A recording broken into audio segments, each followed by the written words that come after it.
We have the example of the mother of Imam Shafi'i. May Allah have mercy on him. We know he was one of the four great Imams. His mother saw to it that she let his son spend time amongst the scholars of Medina. And she saw to it that he spent time with the scholars, so much so that one day he became one of the greatest scholars of time. We have the example of the mother of Imam Bukhari. Imam Bukhari, when he was a child, he had a phenomenal memory, but he was blind.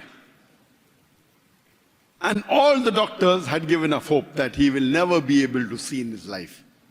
But the mother was persistent in praying to Allah subhanahu wa ta'ala. She prayed every day to Allah that please restore the eyesight of my son. And one day she gets a dream in which Ibrahim alayhi salam comes and says that the eyesight of your son will be restored, and Imam Bukhari again starts seeing. And we know that he became the best muhaddis, so much so that the Sahih Bukhari that he compiled is the most authentic source of Islam after the Quran. There was the striving of the mother in making Imam Bukhari. Let me give you one more example of Saleha and Farooq. Saleh and Farooq were two people, they were a couple who loved each other. They married, and within few months of marriage, there was a call for jihad. So Farooq goes for jihad, and when he goes for jihad, he says, I'll come back soon, within a few months.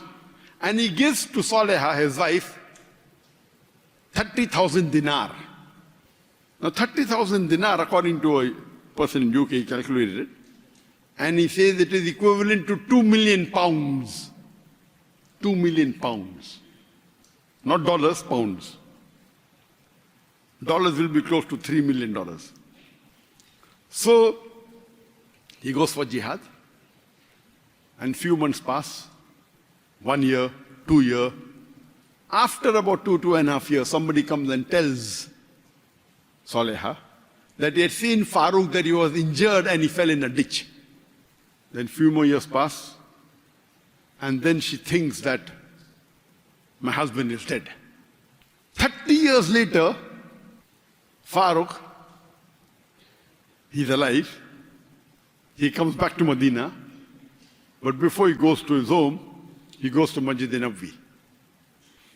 When he goes to Masjid Nabwi, he sees many scholars discussing among themselves. And the best that he could find was Sheikh Abdul Rahman, who was about 30 years old. And he's impressed, mashallah. See the city of Medina, all talking about knowledge and ilm. What a beautiful city. And see these scholars, especially Sheikh Abdul Rahman. Then he goes to his house and he meets his wife, Saleha, and she's overjoyed to know that her husband is alive. So they overjoyed the union after 30 years.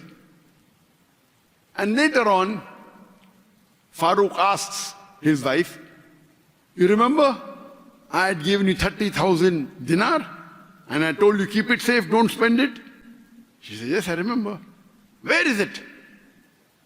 So she asks that before coming home, did you go to the mosque, which is a habit? He says, yes. I went to Masjid Nabwi, I went to the mosque. She asked, what did you find there? I found there many scholars discussing among themselves. Then she asked, who is the best you like? So he said there was a young boy of 30 years old. His name is Sheikh Abdul Rahman. He was the best. Then Saleh asked him that, how much would you give to gain knowledge, for you to gain knowledge as much as Sheikh Abdul Rahman? So he said, I wouldn't mind giving all my 30,000 dinar to acquire the knowledge like Sheikh Abdul Rahman. Then she asked, what if you had a son? How much would you spend on your son to acquire knowledge like Sheikh Abdul Rahman. He said, I wouldn't mind spending multiple times more than 30,000 dinar to make my son as knowledgeable as Sheikh Abdul Rahman. So Saleh tells, after you left, after a few months, I had a son. And I spent all the wealth you gave me in giving him knowledge of the deen, and that man, that young boy, Abdul Rahman, Sheikh Abdul Rahman, is your son.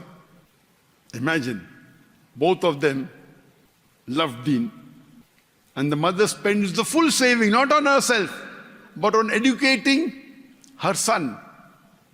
And the father also said, I would spend multiple times more in making my son like Abdul Rahman. Imagine 30,000 dinar, 2 million pounds.